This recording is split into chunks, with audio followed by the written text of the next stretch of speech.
কোন গণতান্ত্রিক সরকার লাইনচ্যুত হতে পারবে না।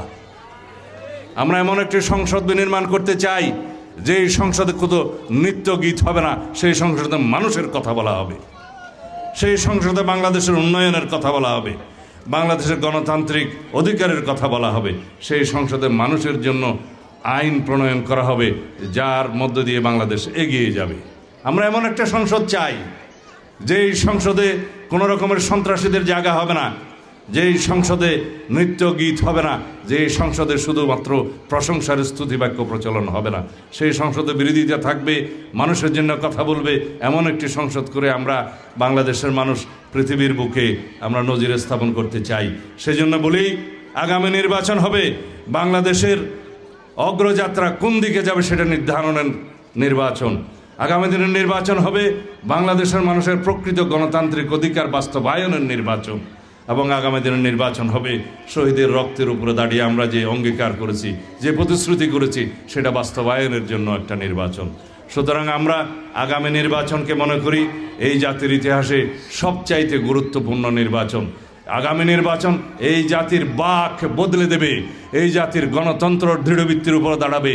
সমস্ত গণতান্ত্রিক প্রতিষ্ঠান আগামী নির্বাচনের মধ্য দিয়ে একটি শক্তিশালী ভিত্তি পাবে, তার মধ্য দিয়ে গণতন্ত্রের রক্ষা কবচ হিসাবে সেই সমস্ত প্রতিষ্ঠান কাজ করবে ইনশাআল্লাহ।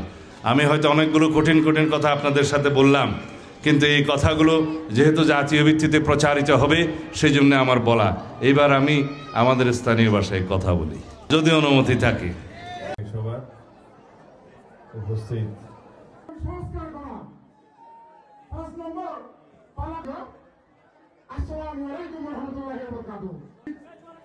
মাননীয় বাংলাদেশ জাতীয়বাদী দল বিএনপির পক্ষ আহ্বান করছিল এখন পর্যন্ত রাস্তা নির্মাণ এবং বন্ধুগণ,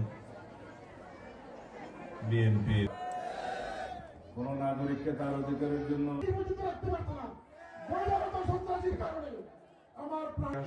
সবচাইতে গুরুত্বপূর্ণ নির্বাচন আগামী নির্বাচন এই জাতি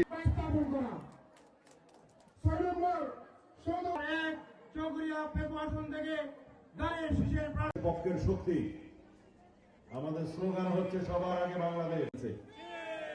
যারা 71-এ অন্য দেশের প্রচারণ করছে সেই শিক্ষা ব্যবস্থার কারণে দেশের মানুষের সকল গণতান্ত্রিক অধিকার প্রতিষ্ঠা করতে হবে সাংবিধানিক। সুতরাং আমরা সবাইকে শুধু আপনাদের সবার